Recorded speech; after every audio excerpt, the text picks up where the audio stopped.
Assalamualaikum warahmatullahi wabarakatuh. Kami mahasiswa Institut Agama Islam Ma'arif MU Metro Lampung. Di sini kami menyelesaikan tugas kelompok mata kuliah Ilmu Pendidikan Islam dengan dosen pembimbing Bapak Iwan Aziz MPDI.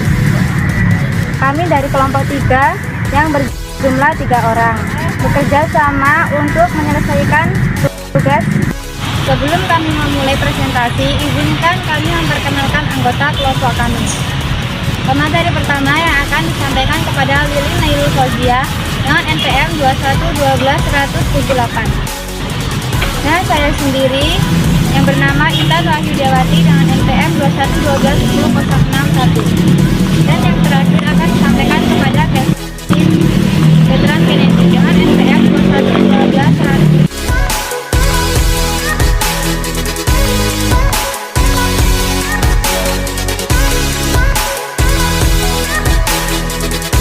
Peserta didik dalam pendidikan Islam. A. Definisi peserta didik. Secara terminologi, peserta didik adalah anak didik yang mendapat pengajaran ilmu.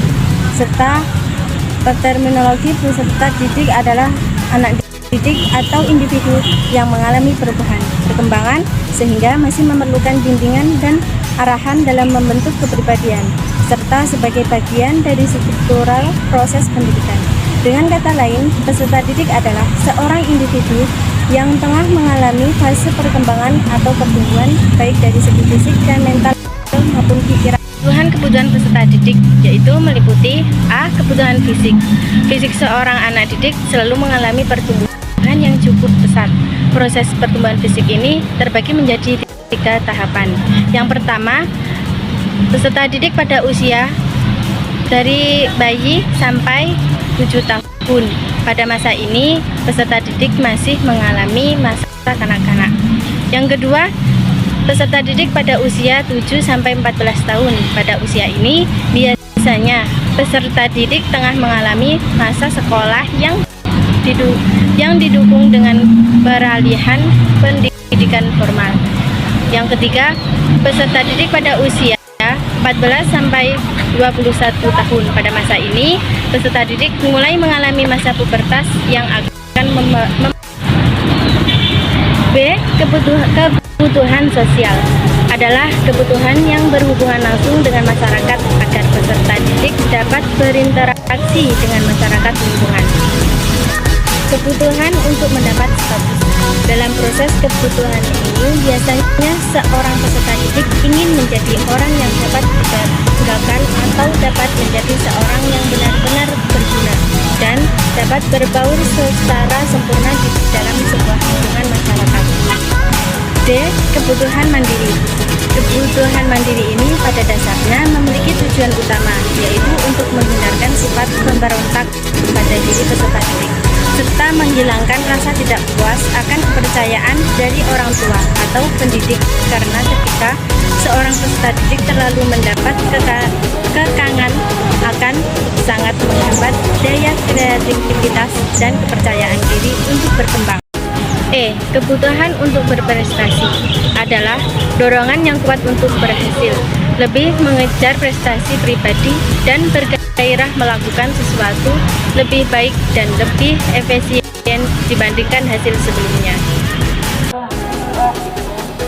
F. Kebutuhan untuk kebutuhan peserta didik untuk mengurangi biasanya dibutuhkan untuk mengurangi beban masalah yang peserta didik hadapi. G. Kebutuhan untuk peserta didik memiliki beberapa dimensi penting yang mempengaruhi akan perkembangan peserta didik. Dimensi ini harus diperhatikan secara baik oleh pendidik dengan rangka mencetak peserta didik yang berakal dunia dan dapat mencapai dimensi akal keragaman. Tujuan kurikulum pendidikan Islam.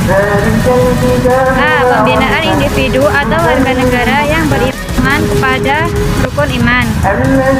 B. Pembinaan pribadi muslim yang berpegang teguh pada ajaran-ajaran agama dan berakhlak yang mulia. C. Pembinaan warga negara yang sehat dan kuat. pembinaan pribadi yang berbimbing pada motivasi dan keinginan-keinginan yang sesuai dengan diri dan akan memperkuat pendidikan Islam sehingga output yang dihasilkan akan berkualitas dan dapat menjawab tantangan zaman. Kemudian mutu pelajaran. Peningkatan mutu pelajaran tidak terlepas dari peningkatan kualitas tenaga pengajar. Kualitas tenaga pengajar ini dapat diusahakan melalui bimbingan, penataran, pelatihan, dan lain-lain. Dan yang terakhir adalah keuangan.